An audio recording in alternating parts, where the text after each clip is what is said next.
Hi, kamusta? Narinig mo na ba yung salitang baptism o bautismo? Nais ko lang i-share sa iyo kung ano ang ibig sabihin nito.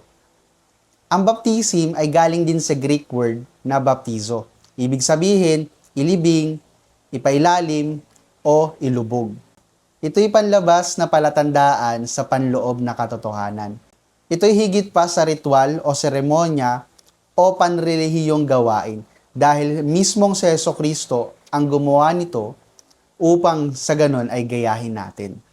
Sabi nga sa Mark 16:16, ang sino mang sumampalataya at magpabautismo ay maliligtas. Ngunit ang sino mang hindi maniwala o manampalataya ay mapapahamak. So, sino ba ang dapat bautismuhan? Ang mga dapat lang bautismuhan ay yung mga nananampalataya at may kakayahanang magsisi sa kanilang mga kasalanan. So, ang mga binabautismuhan lang ay yung mga nagsisisi na at nananampalataya na sa ating Diyos na si Heso Kristo. So, ano nga ba yung mga kahalagahan ng baptism o bautismo? Unang-una, ito ang susi sa kaligtasan. Katulad nga ng sinabi natin sa Mark 16:16.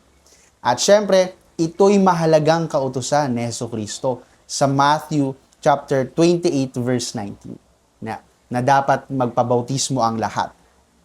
Ito ang tunay na kapanganakan sa tubig na mababasa natin sa John chapter 3 verse 3 to 5 na mismo ang isang pare ang nagtanong kay Heso Kristo kung paano ba mapunta sa langit. At itinuro ni Heso Kristo na kailangan niyang magpabautismo sa tubig at sa Espiritu. Ano pa? Bilang pagsunod sa yapak ni Heso Kristo. Katulad nga ng sinabi natin na si Heso Kristo mismo ang gumawa nito, nararapat na gawin din natin ito bilang isang magandang halimbawa na ginawa niya. Ano pa? Sa ikapagpapatawad ng ating mga kasalanan. Kung gusto natin mapatawad ang ating mga kasalanan, gawin natin ito. Katulad ng sinasabi sa Acts 2:38 na for the remission of your sins, sa ikapagpapatawad ng iyong mga kasalanan.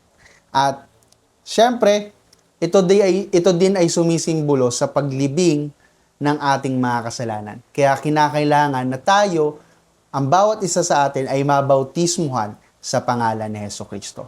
So ayun lang. Kaya kung narinig mo man ito, nawa mangusap sa iyo ang Panginoon at makilala mo siya bilang hari at tagapagligtas ng iyong buhay.